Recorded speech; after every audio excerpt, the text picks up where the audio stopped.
Alléluia. Amen. Nous sommes dans Jean chapitre 4 à partir du 19e verset. Seigneur lui dit la femme, je vois que tu es prophète. Nos pères ont adoré sur cette montagne. Et vous dites, vous, que le lieu où il faut adorer est à Jérusalem. Femme, lui dit Jésus, crois-moi, l'heure vient où ce ne sera ni sur cette montagne, ni à Jérusalem que vous adorerez le Père. Vous adorez ce que vous ne connaissez pas. Nous adorons ce que nous connaissons. Car le salut vient des Juifs. Mais l'heure vient, et elle est déjà venue, où les vrais adorateurs adoreront le Père en esprit et en vérité. Car ce sont là les adorateurs que le Père demande. Dieu est esprit. Et il faut que ceux qui l'adorent, l'adorent en esprit et en vérité.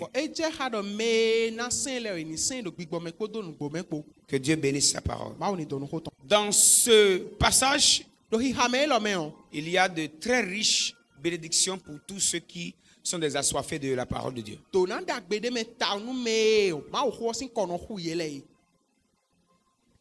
De très grandes bénédictions.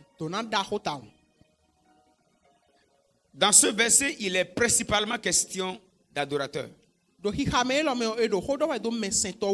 Il est principalement question d'adorateurs. D'adorateurs.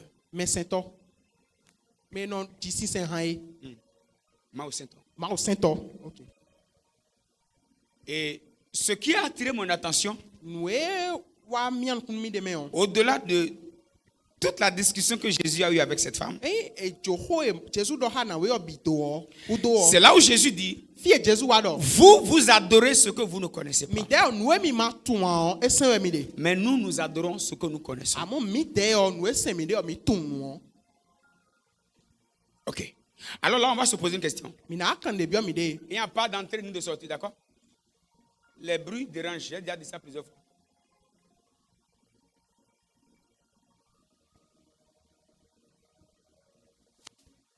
Donc, selon ce que Jésus a dit, il y a possibilité d'adorer ce qu'on ne connaît pas.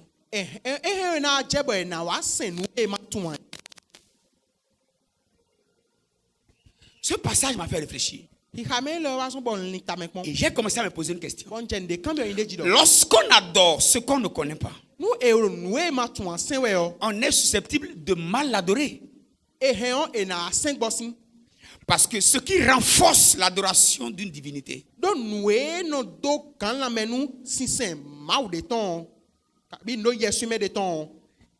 c'est la connaissance de cette divinité. On peut avancer? On peut avancer? Si ça monte à ton niveau, je vais entendre ta voix. On peut avancer? Est-ce que vous savez que même pour être adepte de culte, c'est avec moi? Donc, avant d'être un bon adorateur, et faire partie des personnes clés qui savent manipuler ou bien manier cette divinité, il y a obligation de passer par une étape qu'on appelle initiation.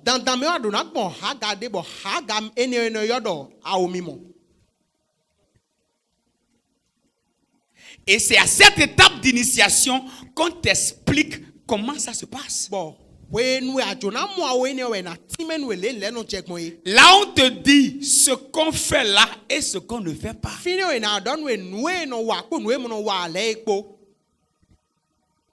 Sinon, si vous êtes dans la masse, vous n'êtes pas considéré comme adepte ou adorateur.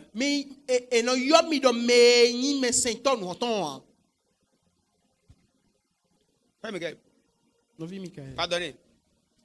Ça, c'est le passé. Avant. Vous avez été initié dans certaines choses. Exemple. C'est beaucoup, hein. C'est beaucoup. Bon, il y a Clutor. Donc, ce n'est pas seulement pour être intégré, mais vous avez pris par une étape d'initiation. Vous êtes là? Regarde ton voisin. Bon, pas le voisin à qui tu parles d'habitude.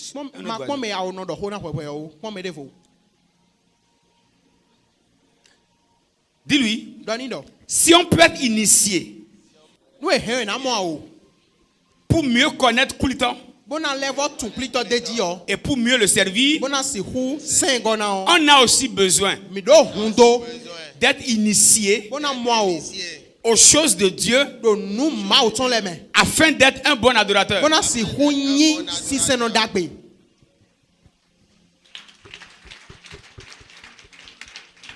Ça veut dire, c'est dans l'initiation qu'on apprend ce qui se fait et ce qui ne se fait pas. Ça me rappelle une histoire de certains frères à l'époque qui allaient à l'église. Et ils allaient à l'église. Et Kulito est sorti. Ça faisait beaucoup de dégâts. Mais j'ai un ami à l'époque là. Lui s'appelle Florent. Je dois vous dire, on était tous adolescents. C'est quelqu'un qui m'a beaucoup aidé dans la foi. En fait, lui ne dormait pas la nuit. C'est grâce à lui que j'ai appris comment on peut rester éveillé la nuit pour prier. Florent est un amoureux de Dieu un peu déréglé. A dit s'il y a Kulito ici, la nuit, lui va sortir passer.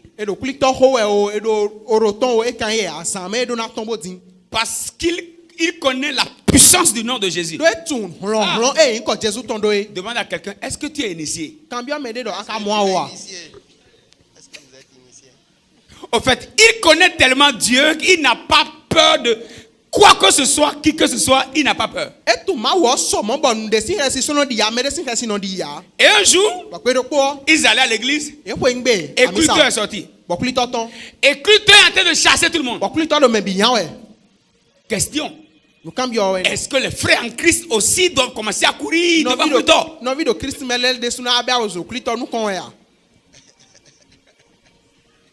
Question. Et je laisse la réponse pour certains qui aiment suivre Kulito.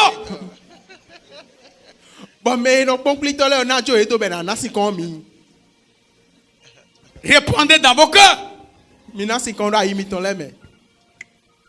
Parce que nous savons que tous ceux qui vont là-bas pour regarder, nous savons.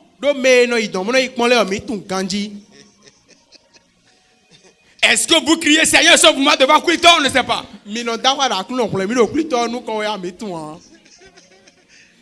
Est-ce que vous faites appel au sang de Jésus? Bon, qu'est-ce qui vous a amené là-bas? Répondez vous-même. Et le jour là, Kulito est sorti. Et ça tapait tout le monde. Et Florent allait à l'église. Ils étaient 2 ou 3. Et Florent a choisi sa voie. Et c'était la voie que le Kulito a choisie. Il a gardé sa Bible. Et il a bien serré son côté. Kulito a frappé tout le monde. Et vient, il donne un coup de bâton par terre. Florent le regarde. C'est un amoureux de parler en langue. Libro chata. Kandelebo zigadaha. Demande à quelqu'un. Toi, tu es initié dans quoi?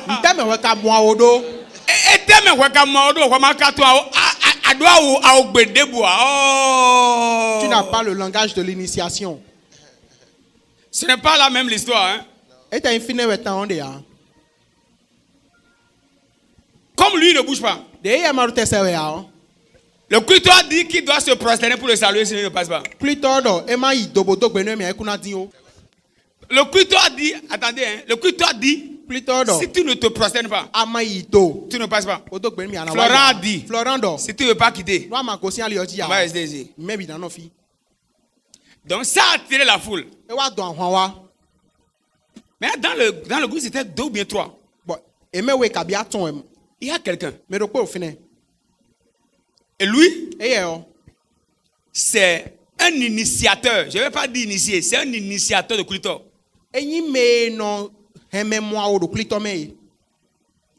Son nom c'est, je vais vous donner son nom, je ne vais pas vous donner le prénom. Son nom, si je vous dis son nom, vous saurez déjà qui il est. Son nom c'est Tchangoyemi. Ça c'est son nom, c'est son famille. Vous comprenez déjà le nom? En fait, ce sont eux qui habillent les clitors. Ils maîtrisent comment ça se passe. Comme Florent dit, ne cède pas. Le frère Tchangoyemi a vu qu'ici maintenant là, il faut faire recours aux anciennes connaissances. Je ne sais pas comment ça s'est passé. C'est le frère Tchangoyemi qui s'est approché de clitor et qui lui a murmuré certaines paroles. Il a dit ah! Amen, c'est bon. Amen. En fait, je voudrais vous dire, vous voyez, dans l'adoration de chacune de ces divinités, il y a une introduction qu'on appelle initiation. Et c'est dans l'initiation qu'on apprend comment ça se passe. Et ça permet de connaître cette idole-là. Ce fétiche. Ça permet de savoir comment ça fonctionne. De la même manière, tous ceux qui veulent adorer Dieu de manière efficace doivent passer par une étape de confession de certaines choses, déclarer certaines choses, on lui enseigne certaines choses, et ça lui permet de connaître le monde dans lequel il est en train d'être introduit. L'un des problèmes que nous avons en tant qu'église, c'est qu'il y a plusieurs personnes qui adhèrent, mais qui ne savent pas en quoi elles sont introduites.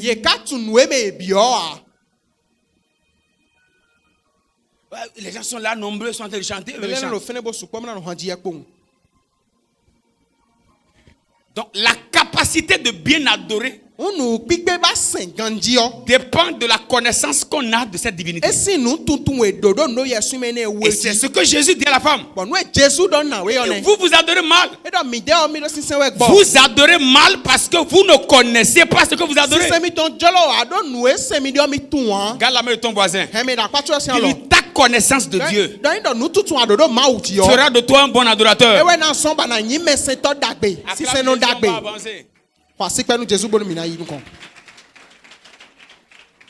Voilà pourquoi la plus grande mission de Clé des Cieux, c'est de vous amener à découvrir Dieu, à connaître les secrets spirituels, à connaître comment fonctionne le monde spirituel, afin que vous soyez en mesure de bien adorer et aussi être en mesure de vous défendre quand vous serez en urgence. Il y a la possibilité d'adorer sans connaître. Et ce qui fragilise alors l'adoration. Et notre thème de ce matin, c'est devient un bon adorateur. Deviens un bon adorateur.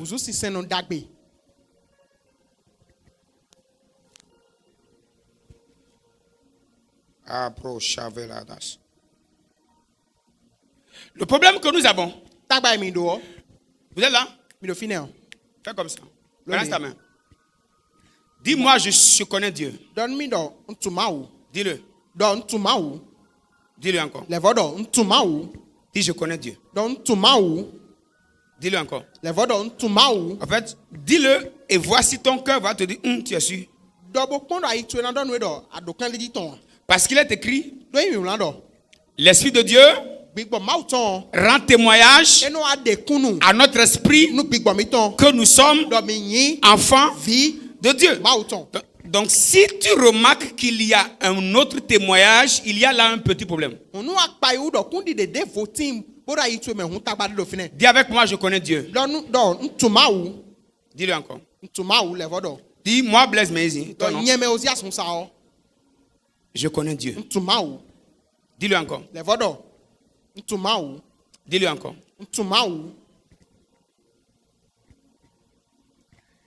Il n'est pas rare de constater que plusieurs connaissent mieux leur mari que Dieu. Dites avec moi, danger. Il y a certains qui connaissent mieux leurs épouses que Dieu. Dites avec moi, danger. Il y a d'autres personnes qui connaissent mieux leur patron que Dieu. Dites danger. Il y a des personnes qui connaissent mieux leurs amis que Dieu. Dites danger. Pourquoi passes-tu assez de temps à connaître une personne qui est un être humain? Et un être humain est un être pensant. Et tout être pensant est un être changeant.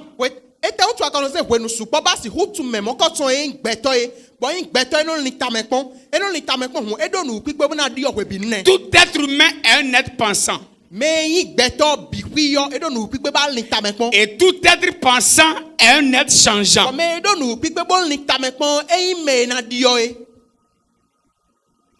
Pourquoi passes-tu assez de temps à connaître un être changeant qu'un être qui ne change pas?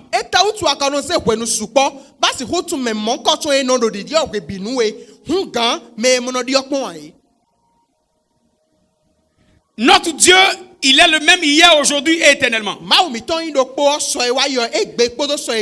Et la meilleure qu'il faut chercher à mieux connaître, c'est celui qui ne change pas.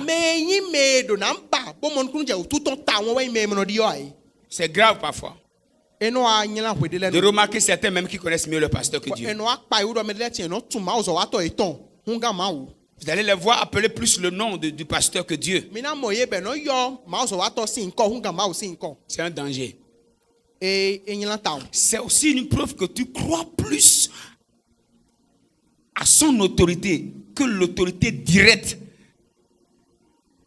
que tu peux manifester de ton intimité avec Dieu. C'est un danger.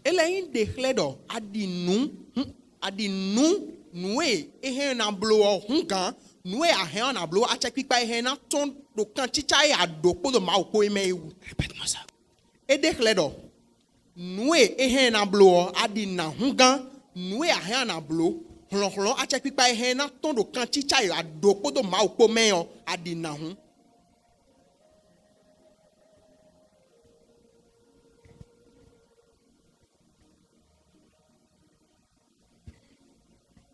L'un des problèmes que nous avons, c'est de passer plus de temps avec celui qui ne peut même pas changer nos vies.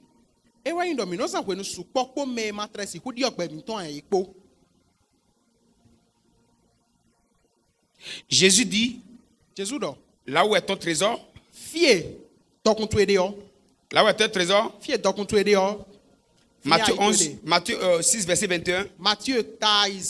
Car là où est ton trésor, là aussi sera ton cœur. Celui avec qui tu passes plus de temps détermine celui en qui tu as plus mis ton cœur. Pourquoi passes-tu assez de temps avec l'homme, avec un homme, avec une femme, avec un ami, pendant que tu sais que ses apports dans ta vie sont limités?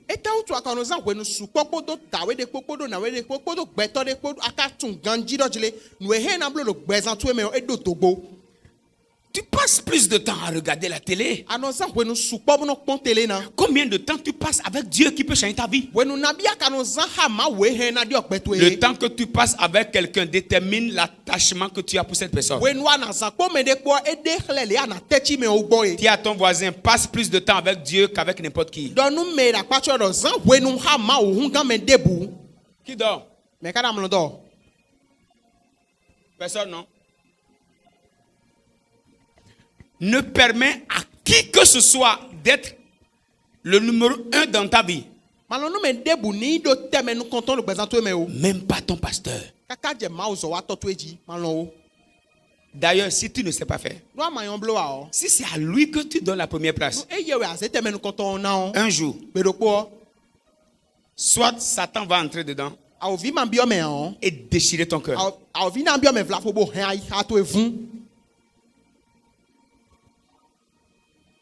J'ai une lutte permanente. Tous ceux qui m'entourent, ils ne doivent pas dépendre de moi. Et plusieurs n'aiment pas ça. Ils veulent quelqu'un qui doit suivre matin, midi, soir. Oh, daddy, hey, papa, hey, daddy. Ce n'est pas mauvais. Mais c'est pour les bébés.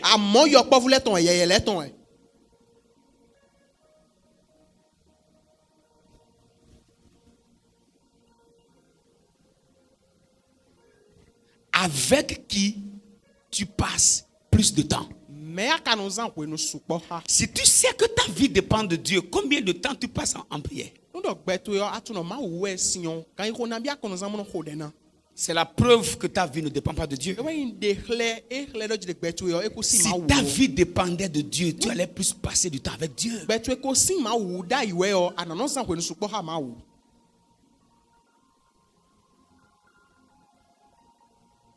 Où est-ce que tu passes tes heures? La source de ta vie, c'est où? La Bible dit, fais de l'Éternel tes délices.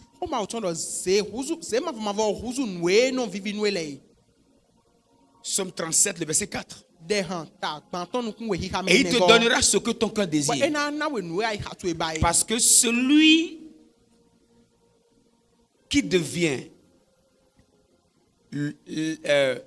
ceux qui deviennent dans ta vie, on prend plusieurs choses ou plusieurs personnes qui deviennent les délices de ta vie, doivent déterminer, ce sont ceux-là ou bien ces choses qui déterminent la source de ta provision.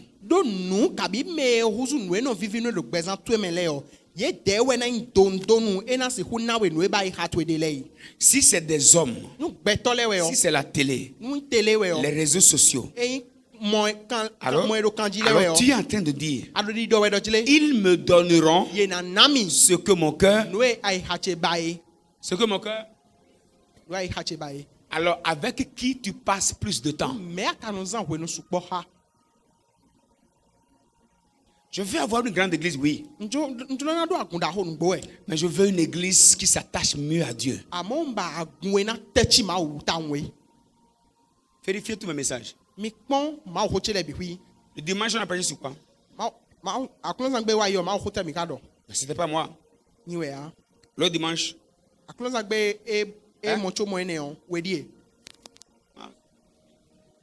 Le cri de minuit. Ce message vous ramène à quoi? Hein? À une intimité avec Dieu, à vous apprêter, à vous enflammer à tout moment. Après ça,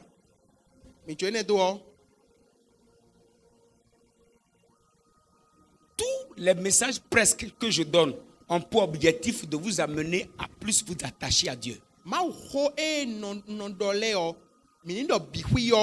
Nous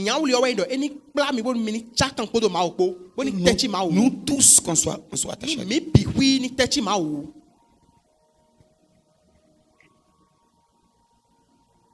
On peut avancer?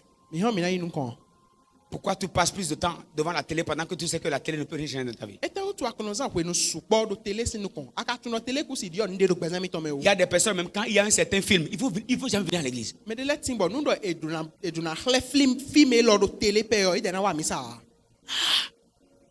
C'est dangereux pour ta vie. Tu vas où avec ça? Demande à tes doyens qui vivaient comme ça. Où ils sont aujourd'hui? C'est des Zemjaman. Je ne suis pas contre Zemjaman. C'est pas que je ne sous-estime pas un travail.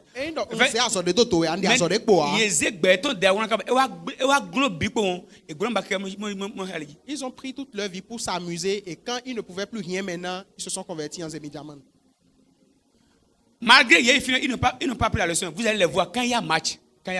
Et malgré ça, ils n'ont pas encore pris conscience. Ils vont arrêter de prendre les clients. Aller s'asseoir devant une télé et regarder ceux qui sont en train de courir derrière un ballon pour ramasser des milliards. Moi, j'appelle ça folie. Je passe et je le vois. Il laisse tout pour devant. Moi, ça me fait pitié. Aussi longtemps que tu passes ton temps devant la télé à regarder un film ou bien un match, quand est-ce que cet acteur va te voir aussi à la télé?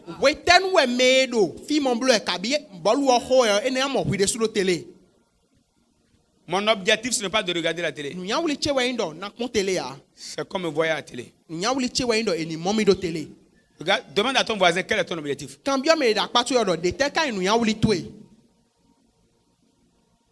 Moi, c'est mon objectif. Il faut que Cristiano Ronaldo s'asseye et qu'il écoute un jeune pasteur. Il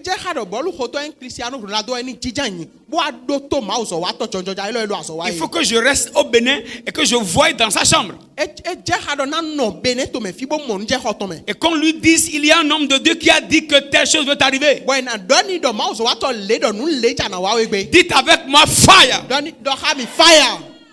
Là, il sera obligé de chercher à me croiser. Maintenant, quand je vais prendre tout mon temps à le regarder à la télé, lui va me voir quand?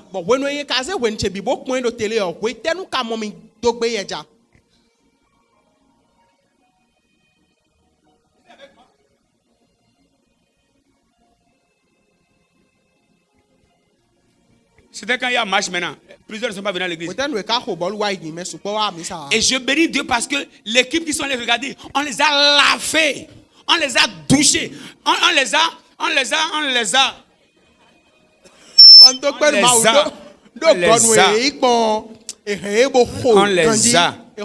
Je sais l'équipe qu'ils ont soutenue. On les a.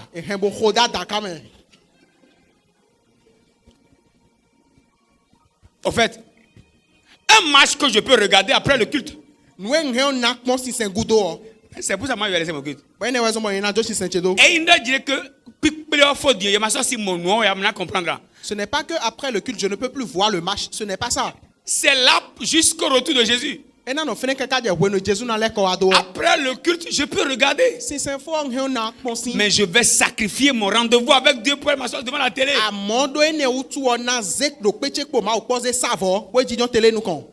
C'est manque de réflexion.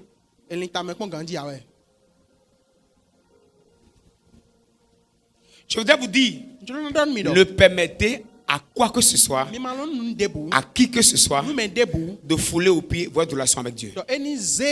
Il y a des frères, s'il y a match, même si c'est dimanche, vous n'allez jamais les voir à l'église. Mais un Indien, celui-là maintenant, Michel Béton, surveillez bien sa vie. Michel 5 ans. Surveillez-le sur 5 ans. Surveillez-le et faites-moi le retour. 10 ans. Surveillez-le sur 10 ans. Il y a derrière tout.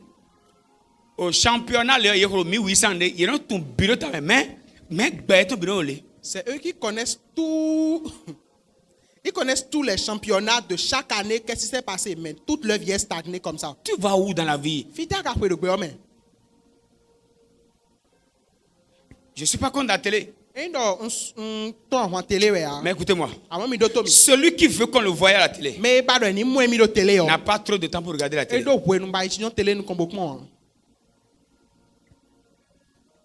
Je ne sais pas quand la dernière fois j'ai regardé la télé. Si moi j'ai télé, numéro 1, c'est pourquoi les gens ne disent pas que le pasteur est villageois, il n'a pas de télé. Endo. Mele mando ma zo wato elo clé tanta won edo pa vi nu pe na mele mando mo wo ezon ho. Nous comptons on Enfin pour faire le décor. Ben eni no fene bo mi na pon pon. Do joro na ho mene. Ho meni yon pon. O chono le wu. Numéro 2. Wego. C'est peut-être pour les enfants. Flafo yo pa voulait ton. Et aussi pour mes enfants. Bon nous fiche les de soir. Quand c'est la rentrée. Nous azomen beo. Il n'y a pas de télé. Télé de ça de ya. Je vais leur mettre ça dans la tête très tôt. Nous on est sur la tête pour que les gens nous voient à la télé. On n'est pas là pour regarder la télé. On a demandé à un monsieur, pourquoi vous ne faites pas la publicité de une maison de fabrication de voitures?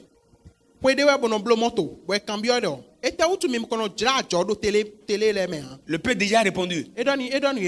Parce que ceux qui peuvent acheter nos voitures n'ont pas le temps de regarder la télé.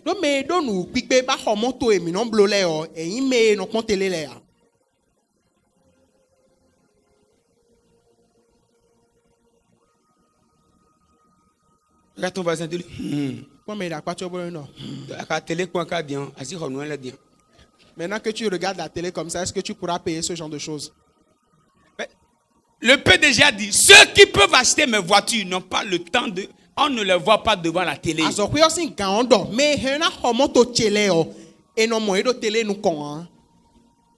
pourquoi on ne publie pas. Même si on publie, c'est les pauvres qui vont regarder.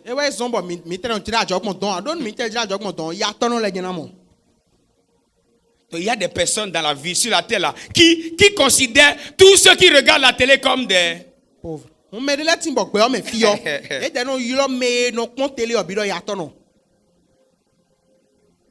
Parce que le temps qu'il passe devant la télé, c'est le temps que le monsieur a fait pour ramasser des milliards. Donc,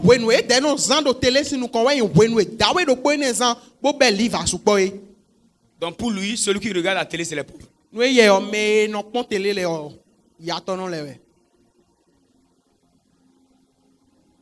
Demande à ton voisin. Tu regardes la télé ou bien tu veux qu'on te regarde à la télé?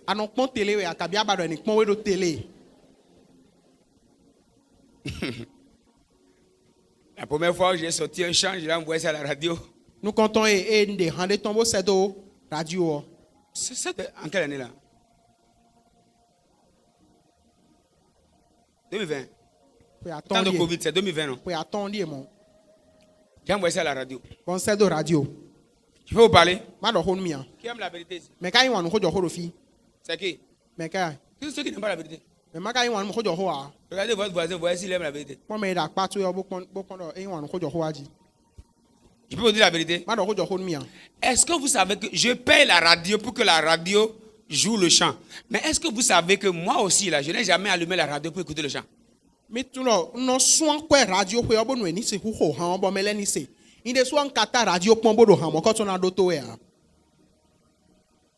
Parfois, les techniciens m'appellent. Ah, Pasteur Blaise, c'est votre chant, on est en train de jouer. Hein? Est-ce que vous écoutez? Je dis, ah, oui, ça marche avancé.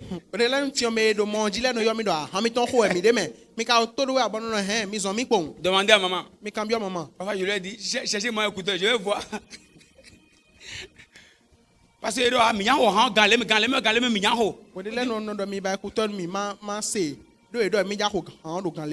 pour vous dire vrai, depuis 5 ans, on est en train de jouer. C'est d'autres qui m'ont témoigné. Sinon, moi-même, je n'ai jamais écouté mon chant à la radio.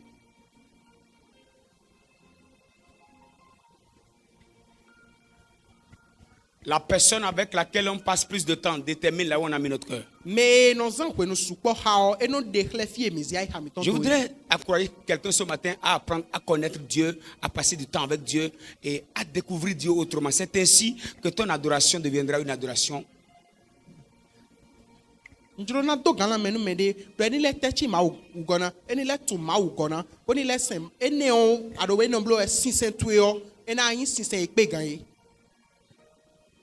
Lève ta main et dis, Seigneur, fais de moi un bon adorateur. Autre danger que nous avons, c'est de remarquer ceux qui servent Dieu sans être adorateurs.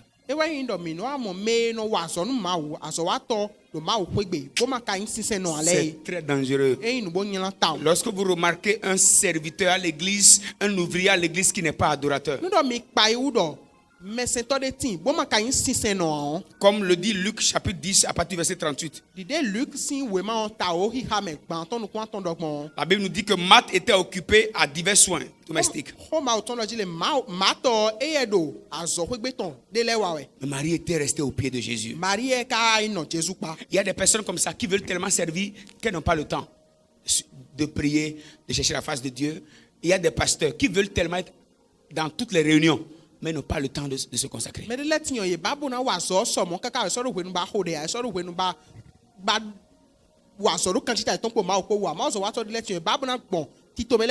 Dans mon église d'alors, j'étais nommé comme l'un des responsables régionaux.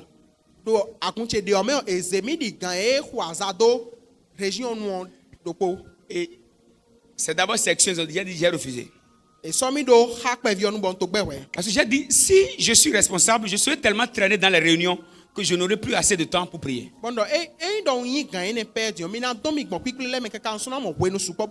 suis en train de refuser section. Un jour, on va à la réunion et j'entends mon nom au niveau de la région. Ça ne serait même pas une proposition, c'est qu'on t'a nommé là. Mais je vais vous dire une vérité. Tout le temps que j'ai passé là, demandez à maman. Parfois c'est dimanche après le culte. Le soir on a réunion. Fini à 21h, 22h, 23h. Parfois dans la semaine. Je vais vous dire la vérité. Ça a brisé ma vie de prière.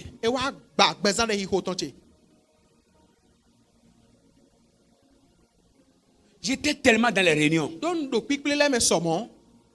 Pasteur Blaise ici, les gens me connaissent, mais moi je ne le connais même pas. Ma relation avec Dieu était brisée. Mais long moment de jeûne était arrêté. Parce que vous devez aller à certaines réunions et vous devez aussi manger.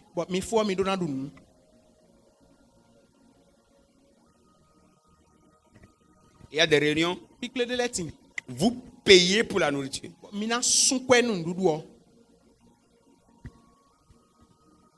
Qu'est-ce que j'ai fini par faire? Je paye pour les réunions. Je paye pour la nourriture. Et je ne mange pas.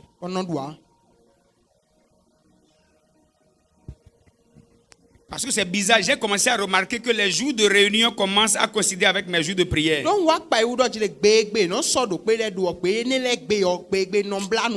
y a une certaine entrée dans cette histoire. Garde la main de ton voisin.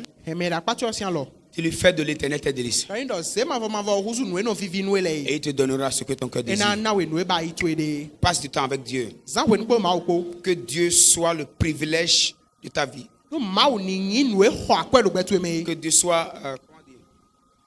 Que Dieu soit privilégié dans ta vie. Il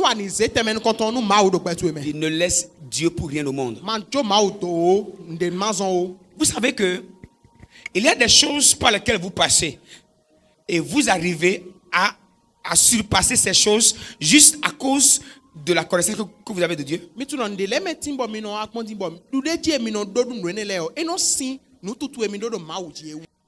êtes là? Quand la main de ton voisin. Dis-lui, tu dois connaître Dieu pour toi-même.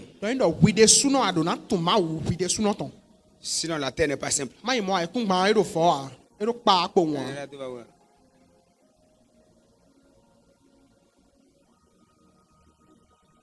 On doit connaître Dieu. Être un adorateur.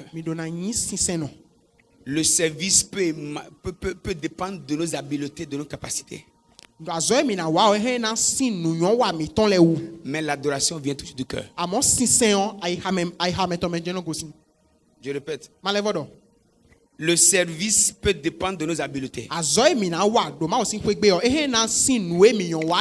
Mais l'adoration vient du cœur. Je voudrais ce matin appeler quelqu'un. Être un adorateur. Un vrai adorateur. Le vrai adorateur doit avoir du temps pour Dieu. Le temps ne me permettra pas de vous parler de quelques avantages d'être un bon adorateur. Mais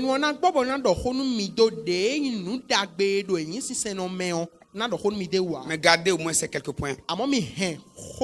Celui qui est un bon adorateur, un vrai adorateur, c'est quelqu'un qui est intime au cœur de Dieu. Il a une intimité profonde avec Dieu. Parce que son cœur se dispose toujours à Dieu. La vérité est que plus tu deviens adorateur, plus Dieu t'amène dans son intimité. Autrement dit, on ne peut jamais entrer dans l'intimité de Dieu si on n'est pas adorateur. Donc lorsque Dieu nous appelle à une intimité avec lui, il nous exige d'être un bon adorateur.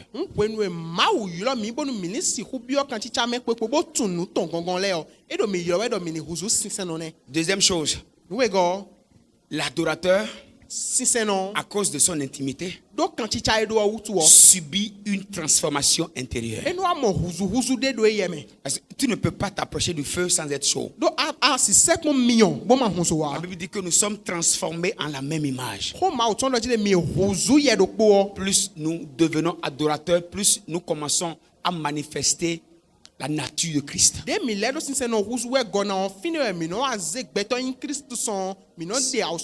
Si tu veux manifester la nature de Christ, tu dois tout faire pour être un bon adorateur. Troisième chose, celui qui est un bon adorateur, il bénéficie d'une présence constante ou continuelle de Dieu. En fait, l'adorateur, même s'il est à la plage, Dieu l'accompagne. Il est sur le goudron, son Dieu est là.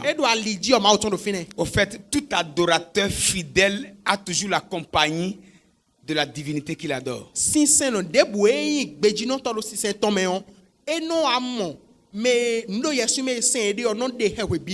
êtes avec moi? Ça va combien? Je peux ajouter une chose.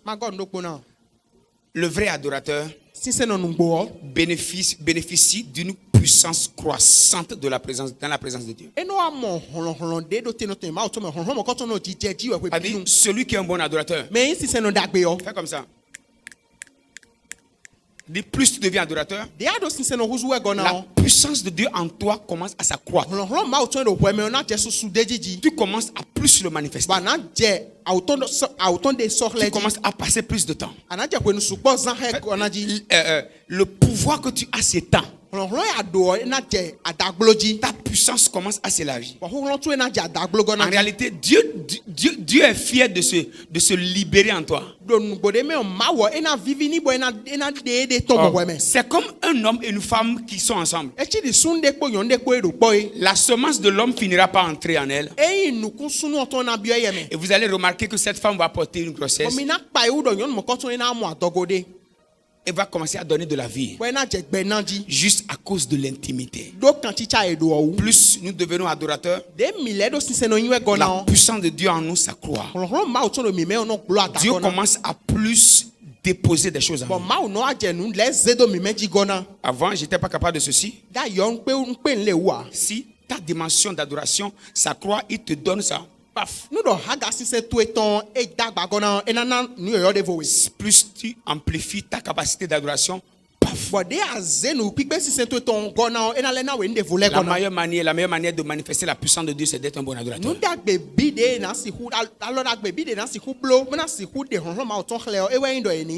Refusons d'être des religieux. Mais soyons des adorateurs. Dernière clé pour finir. Celui qui est un adorateur, il bénéficie de la protection de Dieu dans tous ses combats. Il bénéficie de la protection de Dieu. Dit dans toutes ses batailles, Dieu est obligé de l'accompagner.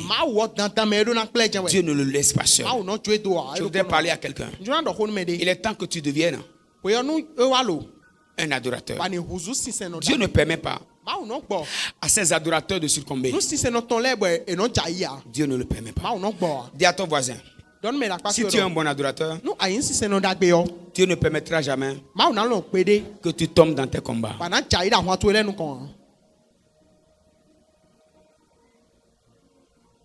Dieu ne le permettra pas. Devenons des adorateurs. Et notre vie va commencer à monter en dimension. Je voudrais encourager quelqu'un à partir de ce matin. Que Dieu devienne ta priorité. Commence à passer plus de temps avec Dieu qu'avec ton mari et ta femme. Je peux vous dire une vérité. Plus vous passez du temps avec Dieu, votre relation avec les hommes deviendra plus bonne.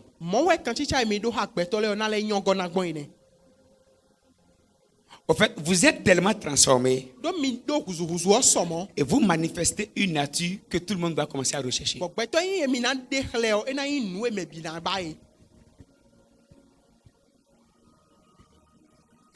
Dans un foyer où les deux s'approchent de Dieu, vous allez remarquer, les deux s'engueulent moins.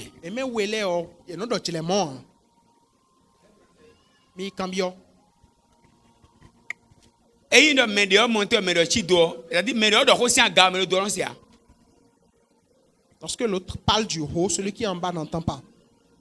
C'est le problème ça. Si les deux montaient ensemble, en fait, si on est ensemble, pourquoi il faut que je crie avant que tu l'entendes? Viens là. Tape la main une fois. 2 fois. Oui. 2 fois. Oui. 2 fois. Oui. 2 fois. Oui. 3 fois. Attends. Si vous remarquez qu'avec quelqu'un, il y a des cas de langage, c'est parce qu'il y a une séparation entre vous. Et si vous vous approchez mieux de Dieu, vous allez remarquer que vous n'aurez plus besoin de crier avant qu'il entende. Ça dit, on fait moins de bruit. Nous, nous remarquons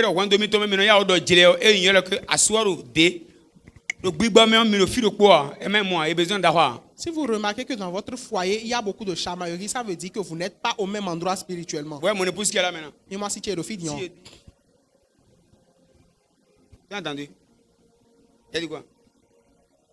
Et toi là, tu es photo. C'est parce que tu es habitué à. Toi, tu as entendu quoi? Hein? Tu en as parlé en langue. Maman de cadre, maman aussi, c'est quoi? Tu n'as pas entendu. Au moins toi et moi. Toi aussi. Vous voyez? Ce n'est pas une histoire de distance. Comment dire? Comment on peut appeler ça? De distance physique ou bien. En fait, même si tu es à Washington et l'autre est à Niamey, vous pouvez avoir de facilité. Si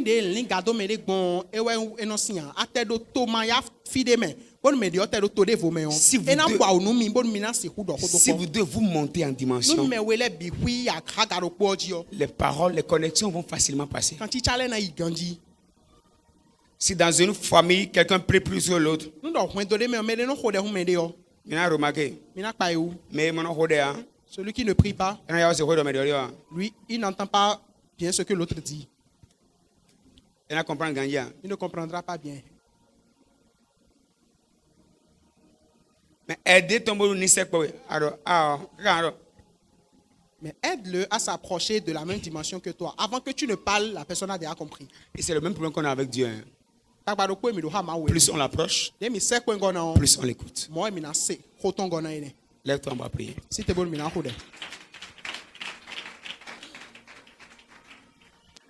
Tu vas faire cette prière avec moi. Seigneur, aide-moi à être un bon adorateur. Fais la prière. Arado Shabradis.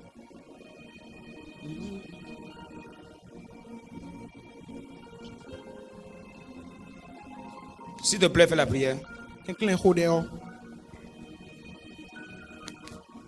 Je veux passer plus de temps avec toi. T'écouter. Mieux te comprendre. Aide-moi, Seigneur. Au nom de Jésus. Aide ton église. Fais de nous des fidèles adorateurs. Que rien ne prenne ta place dans nos vies. Que nos téléphones ne soient pas notre Dieu. Que nous ne regardons pas plus la face de nos téléphones que ta face. Seigneur, aide-nous à passer du temps avec toi. À avoir du temps avec toi. Parce que nous savons que l'aide des hommes est limitée.